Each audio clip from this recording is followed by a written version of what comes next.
नमस्कार दोस्तों, मैं Manish Kumar insight IQ tutorial में आप सभी का स्वागत करता हूं। आज है दिनांक 15 अगस्त 2024 और आज हम लोग मना रहे हैं स्वतंत्रता दिवस और आप सभी को स्वतंत्रता दिवस की हार्दिक शुभकामनाएं।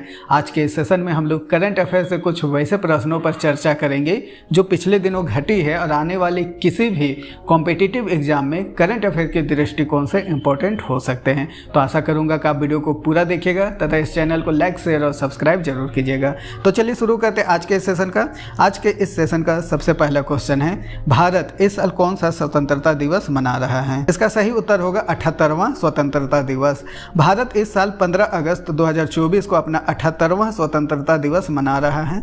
15 अगस्त 1947 को ब्रिटिश शासन से स्वतंत्रता मिलने के बाद यह दिन प्रतिवर्ष राष्ट्रीय पर्व के रूप में मनाया जाता है। स्वतंत्रता दिवस के अवसर पर प्रधानमंत्री नरेंद्र मोदी ने ऐतिहासिक लाल किले में लगातार 11वीं बार तिरंगा फहराए हैं। इस दिन देश भर में स्वतंत्रता संग्राम के वीरों को याद किया जाता है और देशभक्ति से ओतप्रोत कार्यक्रमों का आयोजन भी होता है जिसमें देश के प्रगति और विकास पर जोर दिया जाता है। दोस्तों, गूगल में एक क्वेश्चन मैंने आज देखा कि हम लोग 77वां स्वतंत्रता दिवस मना रहे हैं या 78वां। क्यों? क्योंकि अगर इसे एक एग्जाम्पल से समझा जाए कि मान ले अगर कोई बच्चा 15 अगस्त 1947 को जन्म लिया रहता तो आज वो अपना 77वां बर्थडे मना रहा होता, तो फिर भारत अपना 78वां स्वतंत्रता दिवस कैसे मना रहा है? तो इसका जवाब भी इसी में छुपा हुआ है। मान ले अगर कोई बच्चा 15 अगस्त 1947 को जन्म लिया रहता तो वो अपना पहला बर्थडे 15 अगस्त 1948 को मनाता, लेकिन भारत 15 अगस्त 1947 को आज़ाद हुआ और उसी दिन पहला स्वतंत्रता दिवस मनाया था। 1948 को 15 अगस्त के दिन वो दूसरा स्वतंत्रता दिवस मनाता। इस तरह भारत को आज़ाद हुए 77 साल हो रहे हैं, लेकिन हम लोग 78वां स्वतंत्रता दिवस मनाते हैं क्योंकि पहला स्वतंत्रता दिवस हम लोग 15 अगस्त 1947 को मना चुके थे। चलिए दोस्तों, अब देखते हैं क्वेश्चन नंबर 2 को। किसे प्रवर्तन निदेशालय का फुल टाइम डायरेक्टर नियुक्त किया गया है? उत्तर होगा दोस्तों राहुल नवीन। राहुल नवीन को प्रवर्तन निदेशालय का फुल टाइम डायरेक्टर नियुक्त किया गया है। उन्होंने संजय कुमार मिश्रा की जगह ली है जो अब तक ईडी के अंतरिम निदेशक थे। राहुल नवीन की नियुक्ति महत्वपूर्ण है क्योंकि वे ईडी में पहले भी महत्वपूर्ण पदों पर कार्य कर चुके हैं और मनी लॉन्ड्रिंग तथा आर्थिक अपराधों की जांच में उनका व्यापक अनुभव भी है। इस भूमिका में उनका कार्यकाल एजेंसी की दिशा और कार्यशैली को प्रभावित कर सकता है। क्वेश्चन नंबर 3, पहला राष्ट्रीय अंतरिक्ष दिवस कब मनाया जाएगा?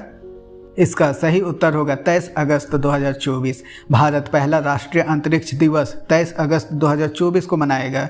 इस दिवस का आयोजन चंद्रयान 3 मिशन की ऐतिहासिक सफलता की स्मृति में किया जा रहा है। इस वर्ष का theme touching the lives while touching the moon है, जो भारत के अंतरिक्ष में बढ़ती सामर्थ्य और इसके जीवन पर पड़ने वाले प्रभावों को उजागर करता है। यह दिन भारतीय अंतरिक्ष अनुसंधान संगठन यानी इसरो और देश के विज्ञान समुदाय के लिए एक महत्वपूर्ण मील का पत्थर है जो अंतरिक्ष में भारत की बढ़ती प्रगति को चिन्हित करता है। क्वेश्चन नंबर 4, डीआरडीओ द्वारा हाल ही में किस लंबी दूरी के ग्लाइड बम का सफल परीक्षण किया गया है? इसका सही उत्तर होगा गौरव। डीआरडीओ ने हाल ही में गौरव नामक एक लंबी दूरी के ग्लाइड बम का परीक्षण किया है। यह बम भारतीय रक्षा प्रणाली के सामरिक क्षमताओं को बढ़ाने के उद्देश्य से विकसित किया गया है।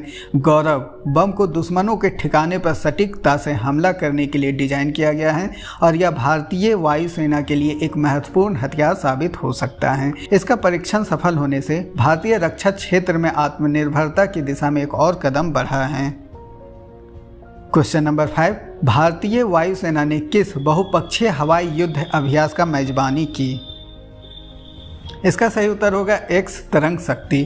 भारतीय वायुसेना ने 13 अगस्त 2024 को एक्स तरंग शक्ति नामक बहुपक्षीय हवाई युद्ध अभ्यास की मेजबानी की। इस अभ्यास में कई देशों की वायुसेनाओं ने भाग लिया है जिसका उद्देश्य सैन्य सहयोग को बढ़ावा देना और युद्ध कौशल को साझा करना था। यह अभ्यास भारतीय वायुसेना की सामरिक क्षमता को बढ़ाने और अन्य देशों के साथ रक्षा सहयोग को मजबूत करने के लिए एक महत्वपूर्ण कदम है। इस अभ्यास में वायुसेना के पायलटों और सैनिकों के युद्ध कौशल और निखारने का प्रयास किया जाएगा। क्वेश्चन नंबर 6, केंद्रीय मंत्री किरण रिजिजू ने कौन सा पोर्टल का शुभारंभ किया है? इसका सही उत्तर होगा हज आवेदन 2025 और जियो पारसी योजना पोर्टल। केंद्रीय मंत्री किरण रिजिजू ने हाल ही में नई दिल्ली में हज आवेदन 2025 और जियो पारसी योजना पोर्टल का शुभारंभ किया है। हज आवेदन 2025 पोर्टल भारतीय मुसलमानों के लिए हज यात्रा को आसान बनाने के लिए डिजाइन किया गया है, जिससे वे ऑनलाइन आवेदन कर सकते हैं। वहीं जियो पारसी योजना पोर्टल पारसी समुदाय की घटती जनसंख्या को बढ़ाने के लिए है। इन पोर्टल्स का उद्देश्य संबंधित समुदायों को सशक्त बनाना और उनके विशिष्ट आवश्यकताओं को पूरा करना है, जिससे सरकारी सेवाओं की पहुंच और प्रभावशीलता बढ़ाई जा सके। क्वेश्चन नंबर 7, भारतीय क्रिकेट टीम के नए गेंदबाजी कोच किसे नियुक्त किया गया है? इसका सही उत्तर होगा मॉर्ने मोर्कल। साउथ अफ्रीका के पूर्व क्रिकेटर मॉर्ने मोर्कल को भारतीय क्रिकेट टीम के नए गेंदबाजी कोच के रूप में नियुक्त किया गया है। मोर्कल एक अनुभवी तेज गेंदबाज रहे हैं और उन्होंने अंतर्राष्ट्रीय क्रिकेट में बेहतरीन प्रदर्शन किया है। उनकी नियुक्ति में भारतीय टीम को गेंदबाजी विभाग में नई ऊर्जा और दिशा मिलने की उम्मीद है। मोर्कल का अंतर्राष्ट्रीय अनुभव और तकनीकी ज्ञान भारतीय गेंदबाजों को उच्चतम स्तर पर प्रतिस्पर्धा करने के लिए तैयार करने में सहायक सिद्ध हो सकता है। क्वेश्चन नंबर 8, हिमाचल प्रदेश ने राज्य पर्यटन को बढ़ावा देने के लिए परियोजनाओं में कितने करोड़ के निवेश की घोषणा की है? इसका सही उत्तर होगा 696 करोड़ रुपये। हिमाचल प्रदेश सरकार ने राज्य पर्यटन को बढ़ावा देने के लिए 696 करोड़ रुपये के निवेश की घोषणा की है। इस निवेश के अंतर्गत 11 नई परियोजनाओं को विकसित किया जाएगा, जो हिमाचल प्रदेश को एक प्रमुख पर्यटन स्थल के रूप में स्थापित करने में सहायक होगी।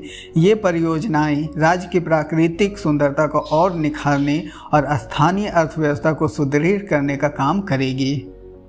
क्वेश्चन नंबर 9, किस राज्य सरकार ने रत्नागिरी स्थित मेसोलिथिक युग का प्राचीन स्मारक को संरक्षित स्मारक घोषित किया है? इसका सही उत्तर होगा महाराष्ट्र सरकार ने। महाराष्ट्र सरकार ने रत्नागिरी जिले में स्थित मेसोलिथिक युग के प्राचीन स्मारक को संरक्षित स्मारक घोषित किया है। इस स्मारक को कुदोली रॉक शेल्टर कहा जाता है और यह मानव सभ्यता के लिए शुरुआती चरणों का प्रतीक है। इस निर्णय का उद्देश्य इस ऐतिहासिक धरोहर को संरक्षित करना और इसे पर्यटकों के लिए आकर्षक बनाना है। क्वेश्चन नंबर 10, किस भारतीय पैरा शटलर को बैडमिंटन विश्व महासंघ ने निलंबित कर दिया है? जो बैडमिंटन खेलते हैं उसे शटलर भी कहा जाता है। इसका सही उत्तर होगा प्रमोद भगत को। हाल ही में भारतीय पैरा शटलर प्रमोद भगत को बैडमिंटन विश्व महासंघ द्वारा 18 महीने के लिए निलंबित कर दिया गया है। यह निलंबन उन्हें 3 बार जहां बारी विफलताओं के कारण लगाया गया है, जहां एथलीट को अपने स्थान की जानकारी समय पर नहीं देने पर दोषी पाया गया। इस निलंबन के कारण भगत पेरिस 2024 पैरा ओलंपिक में भी हिस्सा नहीं ले सकेंगे।